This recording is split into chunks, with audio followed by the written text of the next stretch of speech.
Hey, witches! Hi, witches. Tonight we're going to be talking about planetary energies. We can't wait to see you and help you learn all about what it means to have Mercury, Venus, Mars, and Jupiter in your charts. And this is 2 weeks. So this is week 1 because there's a lot to cover. And we are enjoying some intention tea tonight. Intention tea. Good evening, witches. Hi, witches. Welcome. We are just going over our notes. We are going over the lesson. Which is available from the link in the Meetup that I just put in there tonight. So if you guys haven't seen the message that came through from Meetup that said something new's been posted, that's what it was. I added links for tonight's lesson, which is Planetary Energies. So tonight, a handy little quick reference chart, which I'm sure you cannot read, but is available to you for download. So because I don't want you guys to have to scribble notes fast, but you can listen to the information once and then read over it a second time, it'll kind of help stick. But I know for me, when I have notes printed out in front of me, I can organize my note taking better if there's something that I really want to remember. So we will be starting in about 6 or 7 minutes. So if you have time and you want to go out and print that, please feel free to do so. It'll be there for your retrieval whenever you want.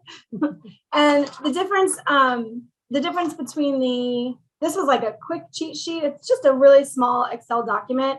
And the big thing that's on this side, that's on this one and not on the other one, is I put spell workings on this quick one because I wasn't going to talk about every type of spell working you could do with the planetary energies, but I did want to give you guys some ideas of stuff that you might want to do a spell on or work with the energy for spell work or shadow work, whichever. I think, you know what, I'm looking at these spells and I think these would be great tests. Like a test? Yeah, like a test. Like if you were going to do spells about gossips, rumors, travel, knowledge, mental clarity, what energy are we talking about? What energy is that? Who's ruling that? Who's ruling that energy? Yeah, I would have to narrow that down and be like, what planet would this be associated with? What planet? Because some of them, for me anyway, I have decided that I'm going to study astrology, you guys, because, when you get into witchcraft, it's like there's so many things available to you, right? And I love tarot and numerology and I want to learn palmistry, but I really want to focus on something. And I have decided astrology is what it's going to be.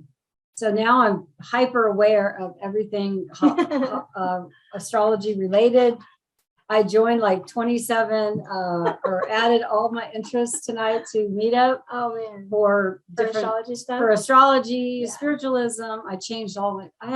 I had bars and pubs, dating over 40, and I took those things off, and everything out there was now spirituality and holistic medicine. And all I think that's great. So I'm getting really focused, which is the energy right now with what we just experienced with the moon and the energies around that yesterday, right? The 30th. The 30th. The 30th, yeah. We're so still in days ago. We're still in that though. We're in the season of we're still in that. That energy doesn't end on the 1st. So. No. Well, just like in being Beltane season. I mean, so Beltane is on the 1st, but you have the Beltane season, the beginning of summer season. So that's something good to note. Besides retrogrades, there are things that are just not very time sensitive that you have to do during a certain anything. Retrogrades, people are more careful of because they can often add unexpected outcomes to whatever work you're doing. Okay, so the other thing that's on this little sheet, because we were thinking about like pulling it up, but we may not get time to. It's basically a correspondence table, really. It's what the planet's element sign is, whether it's air, earth, water, and then stones associated with it, which, these are just quick references of books that I have. That doesn't mean that there aren't other ones. There definitely are. It can get expansive. I did put in there some plants and herbs because that's more my thing. That's what I gravitate towards. The day of the week, of course, I want you guys to know that I have never, ever looked at the day of the week and said, oh, today's Tuesday, I need to do this for this planet, anything. I've never gotten that deep into it. I do things when I need to, when I want to, and I just expect that the universe is going to play along fairly. So I don't really look at that, but it's there for your reference. And then the archetypes, which I feel is really, really helpful. And maybe I should have put that in the stuff that we're going over, because sometimes thinking of a planet as a personality is hard unless you can name it as something else. So I do really like that column. Yeah. Just because then you can sort of imagine the planet as a person, or how it really rules something, or why it's associated with these other workings. And, you know, as we probably know, you guys recognize the names from Greek or Roman mythology. And that is basically their archetypes. So, you know, the Zeus archetype is Jupiter. They're the same basically. But so archetypes are in there, and then themes, which is basically keywords to the energies. If you want like a quick reminder of what the heck does Mercury represent, intellect, knowledge, short travels, things like that. So that is the Excel spreadsheet type thing. It's not an Excel, it's Google Doc, whatever. What's it called? Spreadsheet. Google spreadsheet. It's just not called Google, Excel. Oh, Google spreadsheet, not Excel spreadsheets. I haven't been off of Microsoft that long. It's only been a couple of years. So I'm still using their old terms. Well, I think since we have a lot to go over, and we already have 18 people here and ready to go, Let's get there. we're gonna move right into it so that we can hopefully have time to do questions at the end of the lesson. So the first planetary energy to talk about, I'm going from like closest to the sun and working out, and today is Mercury through Jupiter. So if you're hoping for one of the other planets, you will have to come back next week or watch it on YouTube. But Mercury, so first I put down some facts about it, like where did it get its name? In Greek mythology, Mercury was the messenger for the gods and went between the two worlds, like whether you want to call it heaven and earth or like spirit world, human world, that was Mercury's job. So this planet does represent all forms of communication, intellectual, not so much emotional, but spiritual, or getting beyond your reaches. What I really love is if you figure out what the symbols mean, it kind of helps you to know what the planet represents. So in the astrology symbols, you'll notice there are lots of circles and little crosses. Well, each circle represents the spirit side, and the cross represents physical matter. So if you look at Mercury's little symbol, which we don't have pulled up anywhere, it is basically a cross with a circle head and then a little crescent on top. And that crescent is the only thing defining it from what Venus looks like. So when we get into Venus in a minute, you'll see they're very similar, except this little crescent halo that Mercury has. And that specifically is about communication and receiving things. If you're into numerology, you would know that the letter Y in the shape of that means a funnel to receive messages. So that's what that little crescent above the symbol on Mercury is for, receiving messages. So that's why this is all It looks like little communication. antennas. Yeah, Doesn't it? It does kind of look like antennas. It could be like little antennae for, picking up and receiving. Yeah. So that's what the symbol means and how the planet got its name. This is our fastest moving planet. So you guys, Mercury makes like 10 to 20 transit in between zodiac signs per year. This little guy spins so fast and is always like, whoop, whoop, whoop, whoop. It is also one of the most well-known retrogrades because it is in movement so quickly around the zodiac calendar. So we've got the rulers of the zodiac for Mercury are Gemini and Virgo. And I don't really see it in Gemini, maybe that's because I don't know enough of them, but in Virgo, the fact that this is a planet that also uses analytical skills, I can really see where the Virgo-ness comes into that, or why they would pick those two to go together. So the energy of, this is like the main point, the whole energy of Mercury, you guys, to work with Mercury is about communication of any form, written, email, text, phone calls, face-to-face, even subliminal messaging. If you're trying to pick up on body language, this is anything that you can read about another person, all those signals that you're getting. So Mercury in our natal chart, which I'm not going to go a ton into because I'm not a professional, I don't know, I just know for myself, but this is like the habits and communications of our daily lives. So this is not the deep work. This is all surface level stuff, the way we interact with people. So when you want to do spell work or shadow work around this, if you have a hard time in your relationships or communicating with people that are close to you, Mercury would be a good planet to like call in that energy for. Because it does deal with our intellect, it also deals with memory. So if you need for studying or knowledge and memory, Mercury is also a great planet to work with for that. Okay, so this is something new that I learned today, that it's not just about communication, but also coordination. And I get that because in order to coordinate or cooperate, we do need that intellectual side and the receiving of messages between two people. So I think that coordination maybe is a type of communication. Do you think coordinating between people, like teams or partners? I don't know. I'd never heard it quite in that way, that it was coordination as well. But the sensory information that we're picking up from other people, and wherever your Mercury falls into your natal chart, and how you immediately respond to that or how you pick up on things from people, is sort of why when your Mercury is in a certain sign for you, you might pick up more nervous energy from people, or you might exhibit more nervous energy, and that's what others pick up from you. Okay, so this was the Virgo side of the Mercury energy. Mercury really likes to analyze, collect, and figure out what things mean. So as it's communicating, as this energy is like full of communication, symbols and signs, whatever, it's also trying to figure out, what does all this mean? So that's another place where nervous energy can get stuck, because if you are confused about something, how do you proceed forward if you don't know what was happening? Like, you just have a huge gap in your memory, or if you have a huge gap in learning, Mercury is an energy that can help close that up. So we do have a couple questions in the thing, and this is maybe for shadow work or to figure out more about how you feel about Mercury. The other question is like, how do we express or convey our thoughts? That's your Mercury energy. You know, what's your go-to? Are you quiet first? And you're probably going to be able to find that in your natal chart, that it's in a place like Pisces. If your Mercury's in Pisces, you're probably a little bit more subdued, you know, you're quieter, tend to sort of let things unfold in front of you and then talk about it.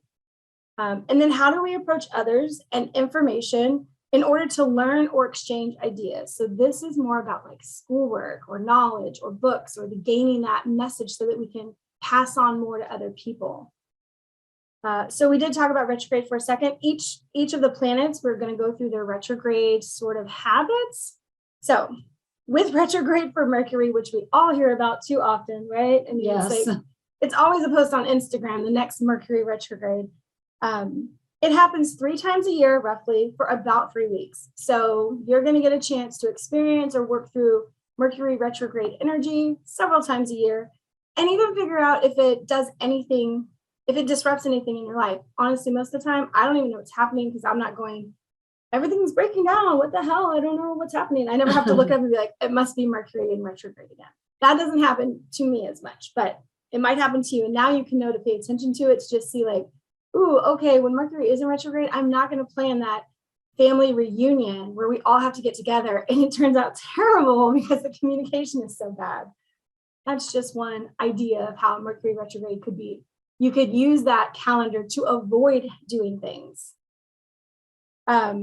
So what does Mercury retrograde bring with it? That energy, since it is a planet of like intellect and communication, it's basically sort of the standstill of that. It's not the opposite. It's not bad. It's not negative. It's telling you, if normally you're a good communicator, maybe this is the time when you're able to slow down, think about what you're saying. Don't do your first reaction. Don't assume you know something about it. Don't jump over the moon to always conclusions. jumping over the moon to conclusions. It's the Scorpio in me, and I don't know where the heck Mercury is.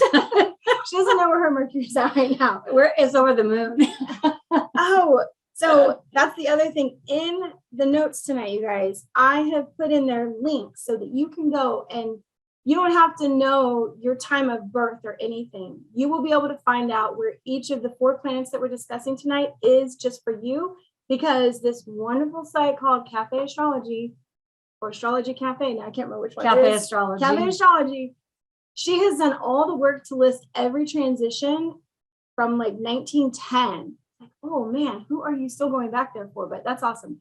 So is that for every planet she did that? I only worked up to Jupiter we today, did Jupiter, but yeah. So we've got, you'll be able to find out where your Mercury is and in what sign, if it's in a retrograde, and moving forward with Venus, your Mars, and your Jupiter, and all the links are in the sheet, neatly organized. Yay. Yeah.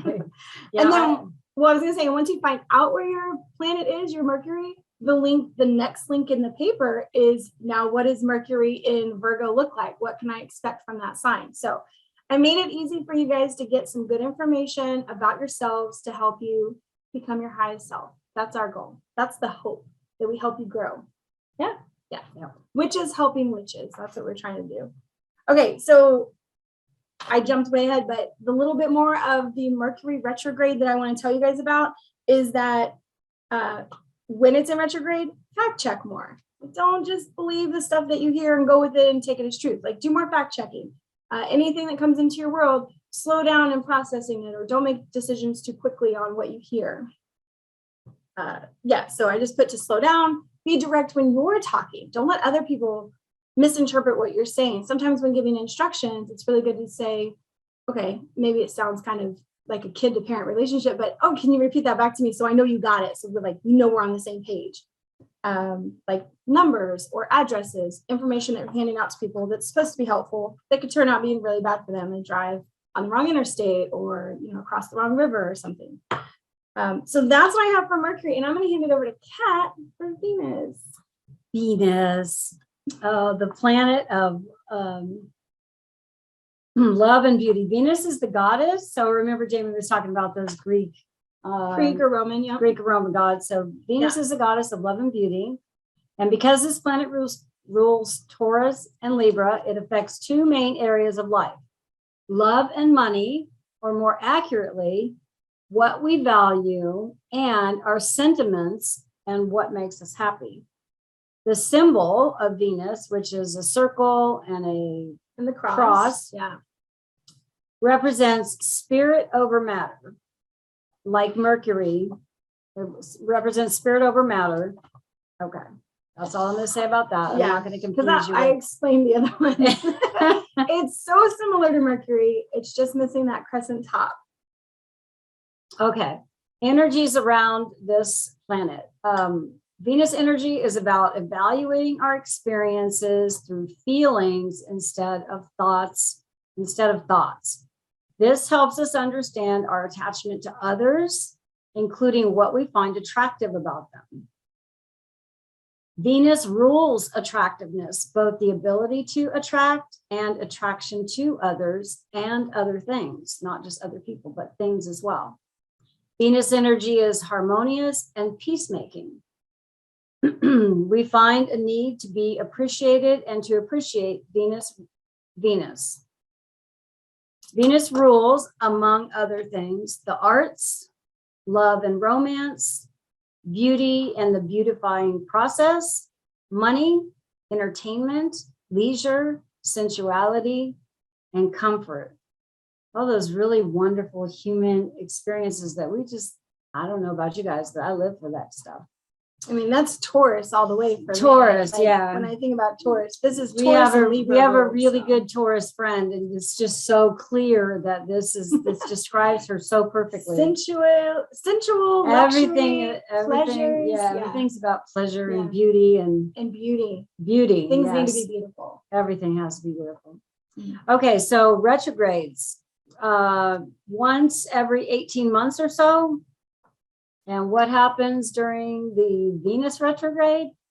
The opposite of love and warmth and beauty. So cold shoulders, being lazy and vain and overindulgent, stagnant sex life, issues arising in relationships, old lovers surfacing for healing and closure.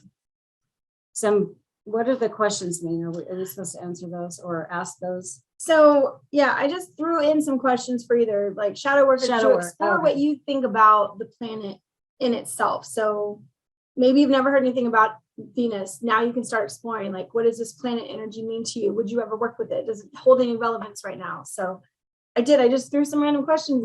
Questions. Are you sabotaging relationships? Yeah. Do you feel not good enough? What do you overindulge on? That's during the Venus retrograde, which Kat did say it happens about every 18 months and it lasts about a month. So you're looking at a good month-long time of every year and a half. Mm-hmm. So just like tend to your relationships, not overindulge. Just that's not that frequent. least it's not Mercury. Stagnant sex life every 3 months. That doesn't sound gosh. Right. Yeah. Okay, so how to handle the energy? Set healthy boundaries in relationships, i.e., no cursing or name calling during arguments. That's one of my healthy boundaries in getting into relationships. That, like, it's also no yelling. So there's absolutely no name calling. We don't curse during arguments. And what else was it? It's a Cursing, really name calling, and like yelling, like being loud. Yeah. No. I have to work on that. I need to work on it. Okay, so set healthy boundaries in relationships, like no cursing or name calling or yelling during arguments, Whatever. and with money habits. So our very good Taurus friend has money habits, that, Luxury costs. luxury costs. Luxury costs. So look for things that don't feel, Sorry. look for things that don't feel right, and then examine why they are there. Learn how to have more self-love and forgiveness for yourself and your journey. Okay. When born under a Venus retrograde, you feel deeply, like really deeply. Love is extremely important to you, and you may not be explicit about it enough for others to know how deep your love goes. Socializing is a serious matter. Again, our friend, that's such a huge part of her life, socializing. Love life and or financial life will be hidden in some way. So that is if you were born under a Venus retrograde. Yes. And on Cafe Astrology, you can find out literally based on your birth date going back to 1930 all the way back. So I know none of you are that none of you are that old, but going back that far, you can find out when you were born where Venus was and what Venus was doing. Okay, and now I'm going to turn it back over to Jayme, and she's going to do Mars. Oh my gosh. Mars. So Mars, I never had a good understanding of Mars because I basically just thought it was the male planet. And, in your youth, you're kind of like, men are idiots or they're jerks or they don't know how to approach things. Sorry, guys. I said in my younger self, not understanding male energy. And now I have such a deeper respect for what it means. And I see the male more like how I'm going to present Mars to you. This is not just egotistical aggression and like lustful passion. It's not just that. It's actually the protector, and it's trying to push the human spirit forward. And so if you look at the symbol for Mars, who was named for the god of war, the symbol is the spirit circle with the arrow thrust out. And what that arrow actually represents is moving the human spirit forward out into the world. And that's where the assertiveness comes in for Mars. So when you think about this symbol, it's really easy to see that you're not standing in place and you have nothing to like hide behind. This is you pushing yourself out into the world. This is action and movement. So like I said, I have a deeper appreciation for what the masculine part of Mars actually stands for. And I love that the arrow, because the sacred or the symbol of Aries was actually his sacred shield. So for me, that arrow of pushing out, I actually think of that as like his shield, and that maybe his whole family is behind him, or, the love of his life is behind him. He's got like the shield and he's ready to protect her and run out into the world and like defend things. So more romanticized than when I was younger, for sure. The symbol like for Venus and Mars has typically been used to make the distinction for male and female because of the energies being so strong towards sensitive, sensual, and creative. This being assertiveness, action, and I still want to say aggression, but like it's the primal instincts. It's sort of like the animalness that's left over in us.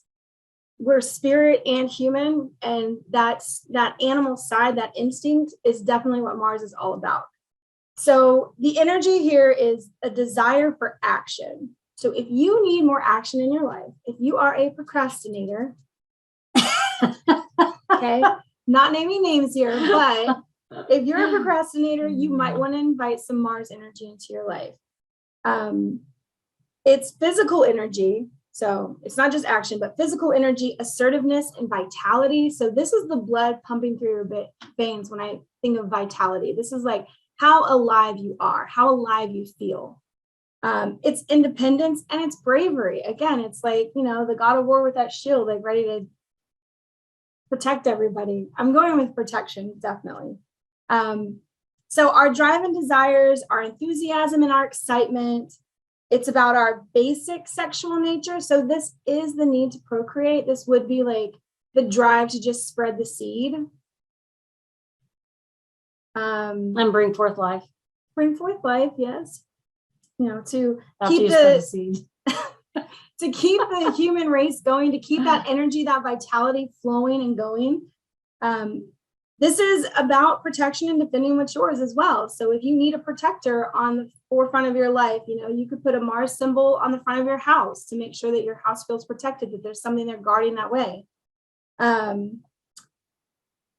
So then here's these questions, which I did not make a category for, and we keep running into them going like, what the? All right.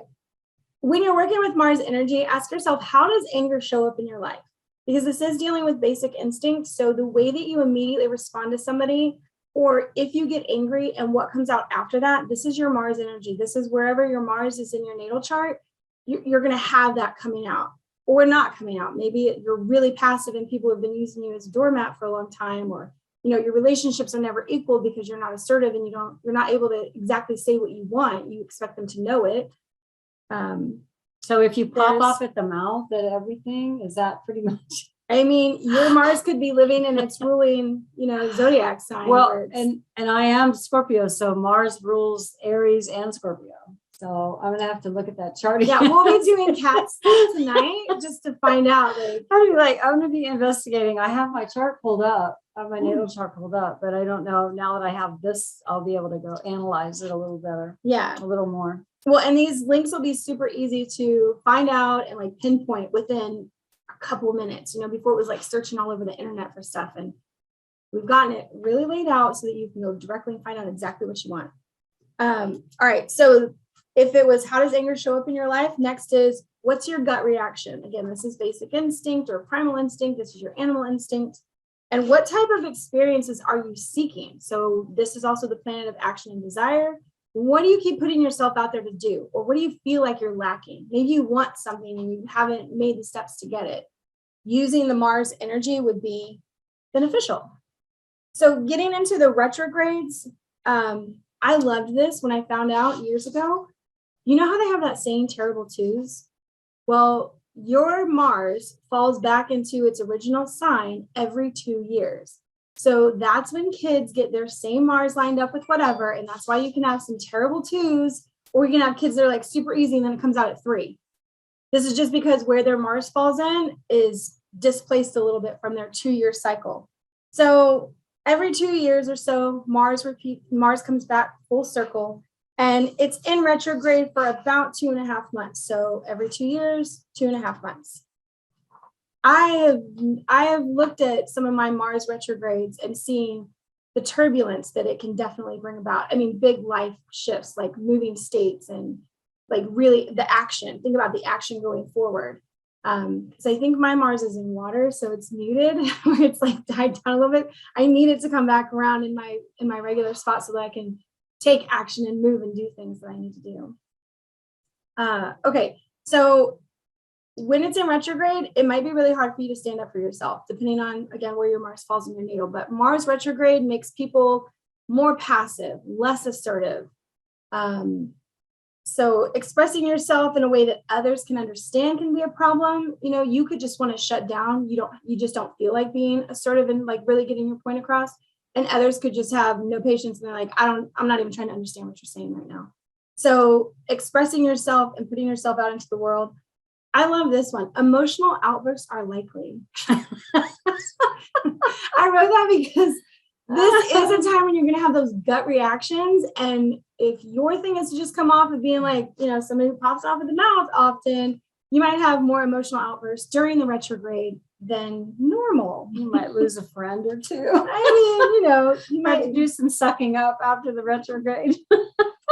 The other thing is like the lack of desire to move forward with things, because this is an energy of action. The retrograde would be inaction, passivity. So if you were born during a Mars retrograde, and you can look this up, You may despise competitions. So I love that because I definitely don't like competitions. And I don't think I'm retrograde Mars. I'm like, something else in my system says all sports that are competitive, I'm like, I don't want anything to do with you. Nothing at all. I'll do things on my own. Where was I going? Okay. Despising competitions, you again expressing your desires, asserting your opinion, or claiming your sexuality. So this was something that really hit home when I read it. I was like, oh man, I wonder if people who are bisexual or, there's not a choice to be made, or they just have explored a lot of options, if they fall into that category of a Mars retrograde. I will definitely be looking for that now to see if there's any research on it as far as when you are lacking decision and in the sexuality mode, maybe you can see that coming. So this is really good if you have a child, if you're raising kids, if you know younger people, and if you can find out something like this about them and see that they're wavering in their sexuality, and then tell them that it's okay. Like, you don't have to decide right away. Like, go with what's comfortable for you.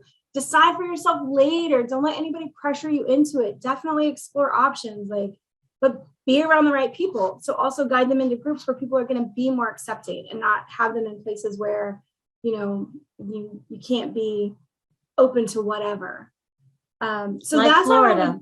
That's how I would use that. If you know this about somebody that you're raising or you're with, that this is one of the things that could happen, explore that with them and let them know that that's okay. And get them around people who have also explored it or dealt with it. It's introducing the stories that help them feel like they are not alone. So next would be your timing may be off during Mars retrograde. So when you go to take actions and like 5 bad things happen before you walk out your door, you're like, I don't need to do this today. So being off in timing is something that will happen with action, of course. And then expressing too much when it's not needed. That's that outburst, possibly. Or expressing too little when a lot is needed. So, again, it's that shutting down factor of not getting yourself out there to be understood or heard, standing up for yourself.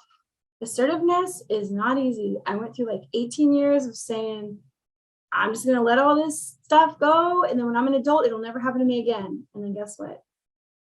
No, it still happened. And I had to find my voice eventually. I had to stand up for myself, and it took practice, but I think I'm doing okay. You're doing okay. I'm doing okay. You did good. I'm happy. Thanks. So over to Kat with Jupiter. And this is our last planet. Yay. And then we will, for tonight, Yeah. And then we will open the floor to questions. So if you have them, get ready. Okay, Jupiter, facts. Jupiter is the king of the gods and ruler of the sky and thunder. Known as the Sky Father and our solar system's largest planet, Jupiter's symbol shows the crescent rising above the cross of matter, representing the drive to raise awareness above the physical world and to reach out and expand and improve. All right, I do want to know what I just said. Okay, great. I want to explain the symbol because you'll see it in a lot of different ways. Is it the symbol? Yeah, well, that's like not even a great version of the symbol. You can see that symbol. So remember I told you, like, as we work through the signs, the crosses all mean physical matter. This is the earth plane because the symbol for earth is actually a cross with a circle around it. So this is our physical plane. That's what we're dealing with.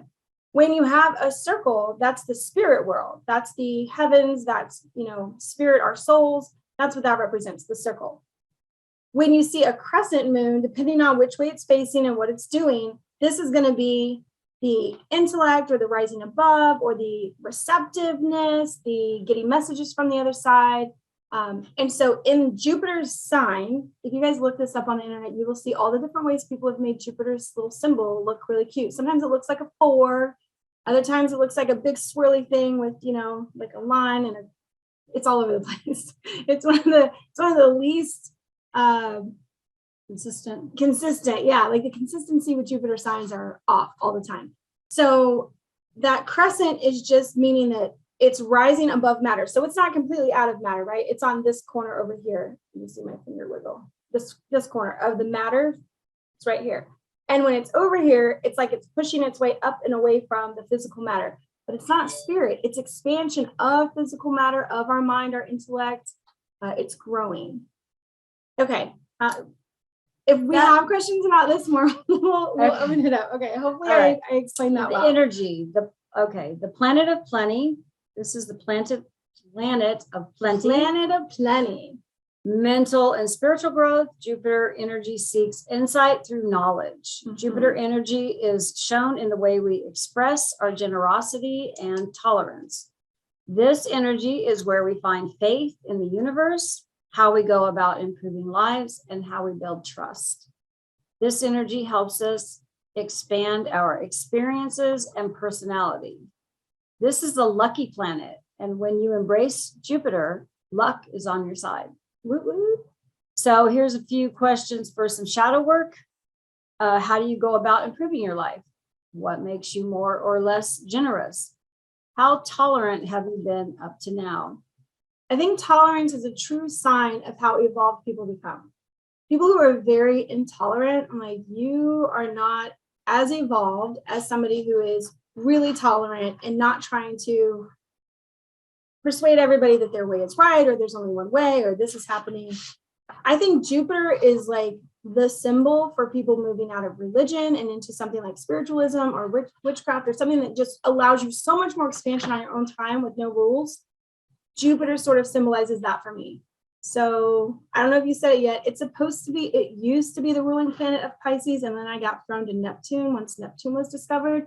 But as Pisces, I way more identify with Jupiter. So if you're like me, if you're a Pisces and you see that you have two ruling planets, just pick the one that has the story that most really resonates with you.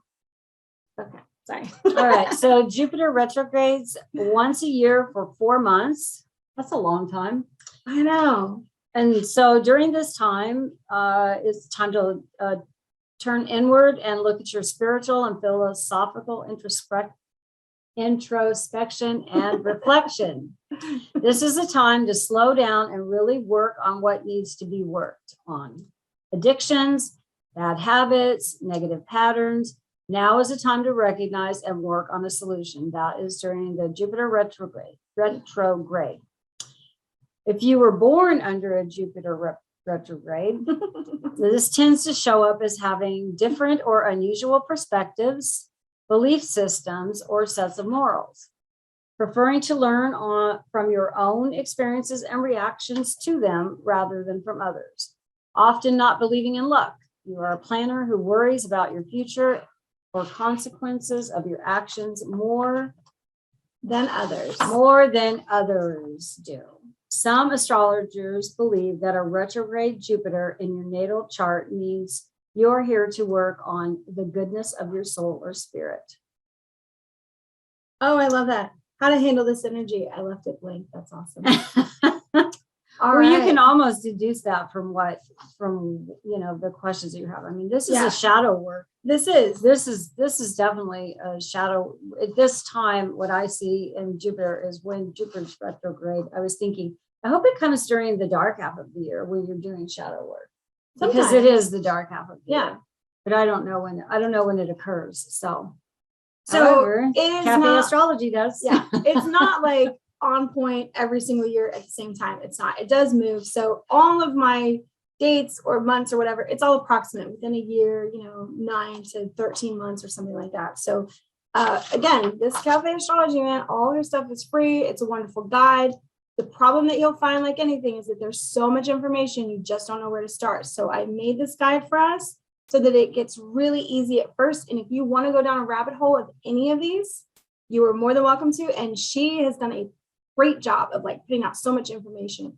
And she writes blog posts about things that are upcoming. So I don't ever look forward into what's next? I need to prepare for it. I just let it happen and then react. So, I would love to share the archetypes for each of these from this chart. Would that be okay? Yeah, I do want to talk about retrogrades for a minute. So in our notes tonight, I did put a whole little paragraph what's the deal with retrogrades? How important are they? How much do we need to pay attention to them? Because I find that when anything is presented to you, you need to worry about this, it's negative. People hone in on it and then they forget about all the good stuff. So for some reason with planetary energies, all I really ever hear about is, oh shit, somebody's in retrograde, get ready for stuff to pop off. I'm that's just not always true. This is really think about movement forward and needing to rest. Your retrograde is a rest time for the energy of that planet. So in here, I put some things as far as like, what does it mean for retrograde? Scientifically, you guys, as the planets are moving around the sun, when they get to a certain area where they are still moving around our sun, to us from Earth, it's just our perspective. It looks like they're standing still or even going backwards because they're not in that, we can't see a circle when we're looking at it horizontally. That's all a retrograde means from Earth's perspective. No planets actually move backwards. No. So what does it mean for like our energy or spell work? It's a time to slow down, and it's a time to think about the work that you're going to do, and that you can have different results if you're using or asking the energies of those things to come forward, because that's not what they're pushing out at that moment. So just think about it like a loudspeaker, and you have good, awesome music flowing to you, and then all of a sudden there's like delays and there's like and static. That's sort of the energy happening when there's a retrograde. Is it detrimental and ruining people's lives? No, we do that on our own. We can't be blaming planets, retrogrades for things like that. Just saying. Intuition and spells for things that go inward. Retrogrades are always a good time to take whatever that is and reflect inward on it, because that the energy is pushing back at us rather than pushing out into the universe. So internal work, inside, inward. And I'm trying to see if there was anything else super worth like pointing out. The expression of the planet is just dulled. If that's something that you're working on or you're trying to think about, you might notice that there's no motivation. Like where before, maybe you're working on Jupiter for a month and then it went in a retrograde and you're like, I just really don't feel like I want to work with this planet right now. Now I'm switching to something else. That's okay. That's what ends up happening, is the allure is gone. It passes while that planet is sort of like shrouded in a veil of mystery and inwardness. Okay, so Kat wants to read the archetypes for the planets to help you guys understand them. Remember them. As like little people in the sky. Little people in the sky. Little aliens. So Mercury, magician, messenger, scribe. A scribe. The communicator. Venus, love, sea goddess, fertility, And maiden. the maiden. She is the maiden. Mars, horned god, warrior god. Warrior god or goddess. Warrior god or goddess, it's the way and the thing is. protector. The protector. The protector, y'all. And then Jupiter, teacher, prophet, prophetess. Did I say Yeah, that? I don't know. That was a new word Sky for me. king. Sky King. I know that was something that. That's new. I Well, haven't heard Sky of Sky King, King. because it's from Zeus and it's from the guy Jupiter. So I know more about Zeus than I do Jupiter. Those were the books I read. But they are very similar in origin, what they ruled, what they were in charge of. They had sons, they had parents, they had people who ate them and then spit them back out, all kinds of stuff with mythology. So the Sky King, what I do love about this scientifically, as you guys know, I'm a huge nerd and I love sciencey stuff, but Jupiter had the ability to actually become a twin sun to our sun. And so since we have our 4 rock planets, we have Mercury and Venus and Earth and Mars, all rock planets. Jupiter is the start of the gas planets, which means that when our sun did what it did and exploded, all this remnants that were out there in this outer field, Jupiter actually pulled that all in together, cast out the rock planets closer to the sun, and then built his little kingdom over there with him. So there's this huge divide between the rock planets and the gas planets, and that's why Jupiter was named for being the Sky King, because he truly did put the other planets into place because of the gravitational pull that he has, and the asteroid belt, and all that sciencey fun stuff. Stuff I like. So that's where Sky King comes in. Jupiter does sort of control, he actually controls the asteroids that get shot back into our inner solar system. So if we ever do have like some huge like detrimental thing, it's probably Jupiter's fault and he got mad at us or something. Just kidding. And that is it for tonight. That's our 4 planets. I'm so proud of us. We did really good. We Yes. did really good. All right, so we will go ahead and end the meeting for tonight. Thank you guys. Thank you all for being coming. here. If you do have questions later, hit us up on Meetup. We always look for, you can do instant messaging or whatever they call it, direct messaging, or put it in one of the Meetup chat boxes. We will answer it. Some of our members will answer it. So put yourself out there to get your answers. Other than that, everybody have a wonderful night, a wonderful week. We will see you next week for week 2 of Planetary Energies, where we go over what? Saturn, Uranus, in case anybody was wondering how we say that, Neptune, Pluto. So the next 4 planets. All right. All Good right. night, everyone. Bye, Thank you guys. you.